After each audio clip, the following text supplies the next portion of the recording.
कराची के इलाके लियारी बगदादी में 5 मंजिला मखदूश रिहायशी इमारत मुनहदिम, 4 खवातीन और एक बच्चे समेत 9 अफराद जाँ बहक, लाशें निकाल ली गई।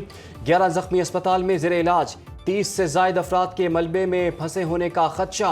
गिरने वाली इमारत से मुत्तसिल 2 मंजिला इमारत को भी नुकसान पहुंचा। हैवी मशीनरी के जरिए मलबा हटाने का काम जारी।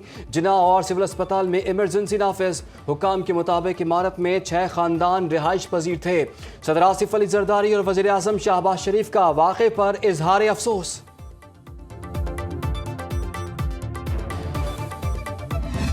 तकरीबन 10-15 मिनट नहीं हुए, बिल्डिंग पूरी नीचे आ गई। कम से कम यहाँ 100 के करीब होंगे, बोट से निकल गए। झटका लगा 1-2, पूरा बिल्डिंग गिरे। कोई इनमें से जख्मी हो चुका है, कोई मर चुका है। 3 साल पहले जो है ना, इसके मालिक मकान ने बताया था कि ये बिल्डिंग खाली करो, तुम लोग को 6-6 लाख रुपए हम लोग देंगे, क्योंकि चट्टे माले का उस टाइम भी दीवार गिरा हुआ था। तो मालिक मकान ने उस टाइम बताया था, लेकिन इन लोग को समझ में नहीं आया। मुनहदिम इमारत के मलबे तले दबे अफराद की आहो बका, कीमती जिंदगियां बचाने की तगोदो। पुलिस और सिंध रेंजर्स भी इमदादी कार्रवाइयों में शरीक। तंग गलियों के बायस भारी मशीनरी के पहुंचने में मुश्किलात। इब्तदाई रिपोर्ट के मुताबिक central command and control centre को इमारत गिरने की इतला सुबह 10:53 पर मौसूल हुई।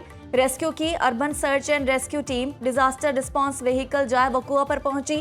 एनी शाहिदीन के मुताबिक इमारत में 6 खानदान रिहाइश पजीर थे। इमारत गिरने से ऐसा लगा जैसे जलजला आ गया हो। बिल्डिंग की हालत निहायत खस्ता थी। एक 3 महीने की बच्ची निकली, एक देवर का बेटा 16 साल का वो फौत हो गया, और 5-6 ने अभी दबे हुए अंदर नहीं निकले हैं। कराची में इमारतों के गिरने के वाकयात ने इदारों की कारकर्दगी पर सवालिया निशान खड़े कर दिए। कराची में गैर कानूनी तामीरात का जिम्मेदार कौन? जिन इलाकों में 2 मंजिला से ज्यादा की इजाजत नहीं, वहां 4-5 मंजिला बिल्डिंग कैसे खड़ी कर दी जाती है? गैर कानूनी इमारतों के लिए सिंध बिल्डिंग कंट्रोल अथॉरिटी के इजाजतनामे कैसे जारी हो जाते हैं? इमारती नक्शों में हेर फेर में कौन कौन शरीक होता है? क्या किसी इमारत की तामीर के बाद उसके मेयार का जायजा लिया जाता है? नाकिस तामीराती मेयार, गैर कानूनी तामीरात और वक्त पर कार्रवाई न होना अलमनाक सानेहात की वजह बन रहा है।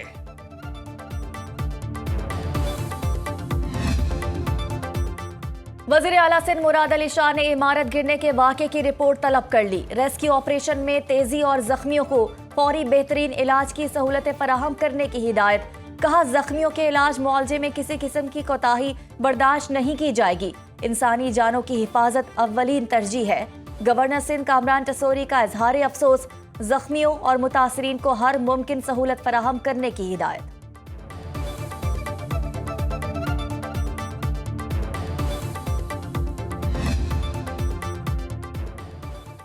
मेयर कराची मुर्तजा वहाब कहते हैं, गिरने वाली इमारत के मकीनों को 4 बार नोटिस दिए, लेकिन उन्होंने इमारत खाली नहीं की।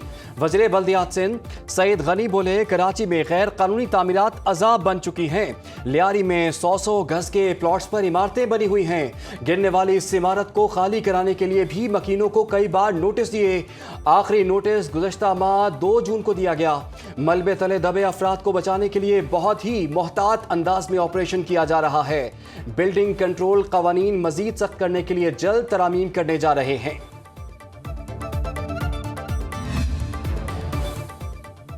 सिंध असम्बली में ऑपोजिशन लीडर अली खुर्शीदी हुकूमत पर बरस पड़े। कहा, जिला इंतजामिया और SBCA शहरियों के तहफ़्फ़ुज़ में नाकाम हो चुके हैं। गैर कानूनी तामीरात की जिम्मेदारी सिंध बिल्डिंग कंट्रोल अथॉरिटी पर है। SBCA अफसरान रिश्वत लेकर गैर कानूनी तामीरात की इजाज़त देते हैं। अमीर जमात इस्लामी कराची मुनम जफर बोले कि गुज़श्ता 5 बरसों में कराची में 1 लाख इमारतें बनाई गई, जिनकी कोई मंजूरी ही नहीं दी गई। मुतासरीन को मुतबादिल जगह देना सिंध हुकूमत की जिम्मेदारी है। कराची में 578 मखदूश इमारतें मौजूद। शहरी रिहाइश पजीर। सबसे ज्यादा खस्ता हाल इमारतें जिला जनूबी में हैं। सिंध बिल्डिंग कंट्रोल अथॉरिटी के मुताबिक जिला जनूबी में 456 नाकाबिल रिहाइश इमारतें हैं। जिला वस्ती में 66 नाकाबिल रिहाइश इमारतें हैं। इस हवाले से किमाड़ी 23 खस्ताहाल इमारतों के साथ तीसरे नंबर पर है। 5 बरसों के दौरान लियारी में इमारतें मुनहदिम होने के 4 बड़े वाकयात रूनुमा हुए, जिनमें 55 अफराद जाँ बहक और दर्जनों जख्मी हुए। मार्च 2020 में 1 मंजिला इमारत बारिश के बाइस गिरी, 2 अफराद लुक़मा अजल बने, 5 जख्मी हुए। इसी साल जून में खुदादाद मार्केट लियारी में 5 मंजिला इमारत गिरने से 25 कीमती जानें ज़ाया हुई। इमारतों की छतें, शेड्स और छतें गिरने के वाकयात में भी जानी और माली नुकसान हुआ। पाक फौज ने फील्ड मार्शल आसिम मुनीर की ज़ेर क़यादत भारतीय जारहियत का भरपूर जवाब दिया। पाकिस्तान का पानी रोका तो ऐलान जंग समझेंगे। वज़ीर आज़म शहबाज शरीफ की भारत को वार्निंग। आज़रबाईजान में ECO सरबराही इजलास से खिताब करते हुए कहा, पानी करोड़ों पाकिस्तानियों की लाइफलाइन है। भारत का सिंटास मुआहदे को हथियार के तौर पर इस्तेमाल करना नाकाबिल कबूल है। पहलगाम वाक़े पर भारत ने गैर जिम्मेदारी का मुजाहरा करते हुए पाकिस्तान पर हमला किया। भारतीय जारहियत का मकसद इलाकाई अमन को नुकसान पहुँचाना था। वज़ीर आज़म की ईरान पर इसराइली हमले की मजम्मत। गज़ा और मकबूजा कश्मीर की सूरत हाल पर तशवीश का इजहार। वज़ीर आज़म ने कहा कि मौसमियाती तब्दीलियों से निपटने के लिए मुश्तरका काविशें करना होंगी।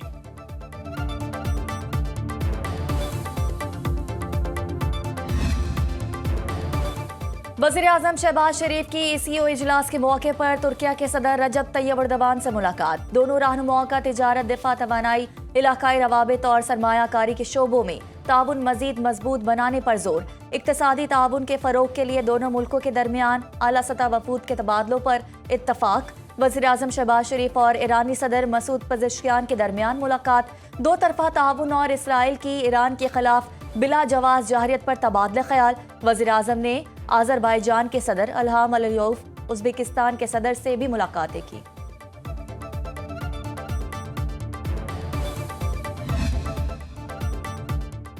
भारत दहशतगर्दी के हर वाक़े पर जंग को मामूल बनाना चाहता है। Chairman people's party Bilawal Bhutto Zardari का अल जजीरा को इंटरव्यू। कहा, एटमी ताकतों के दरमियान जंग का खतरा पहले से ज्यादा हो गया है। जंगी रवैया भारत और पाकिस्तान दोनों के मुफाद में नहीं। मौजूदा नस्ल को माजी की गलतियों की सजा नहीं दे सकते। भारत में इंसानी हुकूक की पामालियों पर खामोश नहीं रह सकता। भारत में होने वाले दहशतगर्द हमलों में पाकिस्तान मुलव्विस नहीं। FATF ने पाकिस्तान की दहशतगर्दी के खिलाफ कार्रवाइयों को सराहा।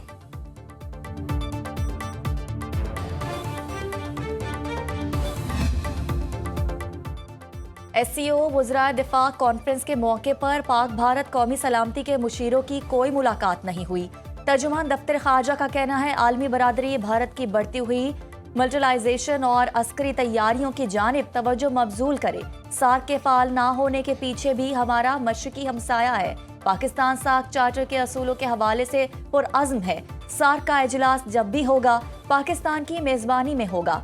दहशतगर्दी का मामला हमेशा अपने अफगान दोस्तों के साथ उठाते रहते हैं।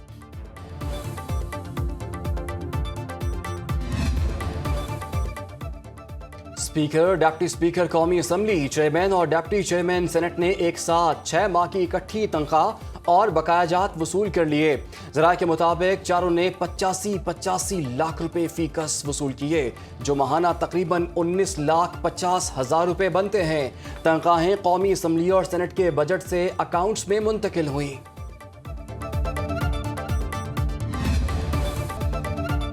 हमारी हुकूमत मजबूत, कोई रुकन कहीं नहीं जा रहा। वज़ीर आला खैबर पख्तूनख्वा अली अमीन गंडापुर का दावा। कहते हैं, शौक से तहरीक अदम एतमाद लाएं, हकीकत सबके सामने आ जाएगी। बजट पास ना करते तो हुकूमत चली जानी थी और कसूर हमारा अपना ही होता और मुखालफिन शादियाने बजाते। बजट मंजूरी में हमारे सिर्फ 2 अरकान ने वोट नहीं दिया और सबको मालूम है कि वो किसके बंदे हैं। वज़ीर मुमलिकत दाखिला तलाल चौधरी कहते हैं, खैबर पख्तूनख्वा हुकूमत 11 करोड़ रुपए के बिस्किट खा गई। सवात में पूरा खानदान तड़पता रहा, आवाजें देता रहा, कोई मदद को ना आया। पंजाब में अवाम की फलाह बहबूद के मंसूबों का जाल बिछाया जा रहा है। अवाम को मुफ्त अद्वियात मिल रही हैं। वज़ीर आला पंजाब मरीम नवाज का DHQ अस्पताल पाकपतन का दौरा, मुख्तलिफ वार्ड्स का मुआयना किया। मरीजों और लवाहिकीन ने शिकायत के अंबार लगा दिए। मरीम नवाज का फौरी action. CEO health Pakpattan doctor Suhail Asghar और MS डॉक्टर अदनान गफ्फार को गिरफ्तार करा के मुकदमा दर्ज करा दिया। 3 लैब टेक्नीशियंस फारिग। डीसी पाकपतन को भी चार्ज छोड़ने का हुक्म। मरियम नवाज ने कहा कि क्या लोग अस्पतालों में मरने के लिए आते हैं? स्टोर में दवाइयां मौजूद हैं फिर भी बाहर से मंगवाई जा रही हैं। इंक्वायरी रिपोर्ट में बताया गया एमएस ने इंतजामी जिम्मेदारी नहीं निभाई।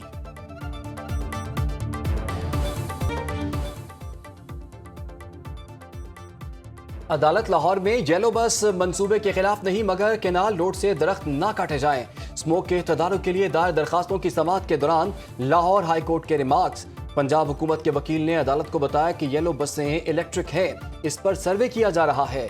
अदालत का सेंट्रल बिजनेस डिस्ट्रिक्ट में बुलंदोबाला इमारतें आलमी मियार के मुताबिक बनाने का हुक्म।